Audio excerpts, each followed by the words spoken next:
রাজনীতির দৃষ্টিতে আওয়ামী লীগকে সাধারণ ক্ষমা ঘোষণা করেছে জামায়াতে ইসলামী। তবে ভুক্তভোগী সাধারণ মানুষ বিচার চাইলে আইনি সহায়তা দেওয়া হবে বলে জানিয়েছেন সংগঠনটির আমির ডাক্তার শফিকুর রহমান। রাজধানীর বিজয় সরণিতে এক সভায় একথা জানান তিনি। ডাক্তার শফিকুর রহমান বলেন, পেছনে তাকানোর কোনো সুযোগ নেই, জাতীয় স্বার্থে এক কাতারে ঐক্যবদ্ধ হয়ে কাজ করতে হবে। ইসমাইল সর্দারের প্রতিবেদন। রাজধানীর বিজয় সরণির একটি হোটেলে সাংবাদিকদের সঙ্গে মতবিনিময় সভার আয়োজন করে জামাত ইসলামী।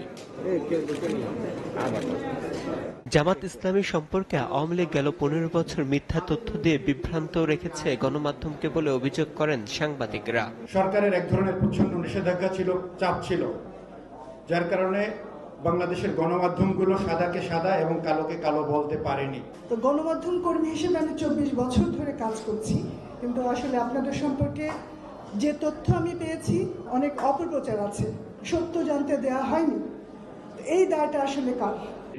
জামাত সবসময় সাংবাদিকদের অধিকার প্রতিষ্ঠায় সোচ্চার থাকবে।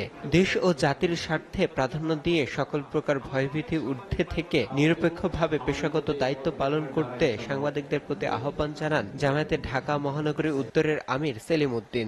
আমরা অঙ্গীকার করি, আমরা কেউ ইনসাফের বিরুদ্ধে কলম ধরব না, ন্যায়ের বিরুদ্ধে কলম ধরব না, বরং ইনসাফের পক্ষে, ন্যায়ের পক্ষে। সে যদি একটা শ্রমিক হয়, সে যদি একটা খেটে খাওয়া মানুষ হয়, আমরা ন্যায়ের পক্ষে এখন থেকে সোচ্চার থাকবো। আমাদের অনেক সাংবাদিক ভাই বোনেরা মানবেতর জীবনযাপন করেন, যে বেতন পান আর বাজারের যে দ্রব্যমূল্য কিংবা বাচ্চাদের লেখাপড়ার খরচ, এটা হয় না। আপনারা অনেক কষ্টের মধ্যে জীবনযাপন করেন, আমরা এটা বুঝি, আমরা এটা অনুভব করি। আমরা আপনাদের পাশে আছি ইনশাআল্লাহ। আওয়ামী লীগের উপর প্রতিশোধ না নিয়ে ক্ষমা ও সংশোধন করে রাজনীতিতে ইতিবাচক ধারা প্রবর্তন করতে হবে বলে জানান জামায়াতের আমির ডাক্তার শফিকুর রহমান। দল হিসাবে আমাদের উপরে যা করা হয়েছে, এই জুলুম শব্দ বলতেও আমার কষ্ট লাগে, যা করা হয়েছে আমরা আল্লাহর রাস্তায় তা ক্ষমা করে দিলাম। তার যদি আপনি সংশোধন চান এবং একটা সংশোধিত হাত হিসাবে তিনিও সমাজে কোনো অবদান রাখুন, সেটা যদি চান, তাহলে তাকে সংশোধনের জন্য জায়গাটা তৈরি করে দিতে হবে। ওই জায়গায় হিংসার কোনো জায়গা নেই। কোনো ভিকটিম কিংবা ভিকটিম ফ্যামিলি তারা যদি সুনির্দিষ্ট অপরাধের প্রতিকার চেয়ে আইনের আশ্রয় নেয়, আমরা তাদেরকেও সাহায্য করব।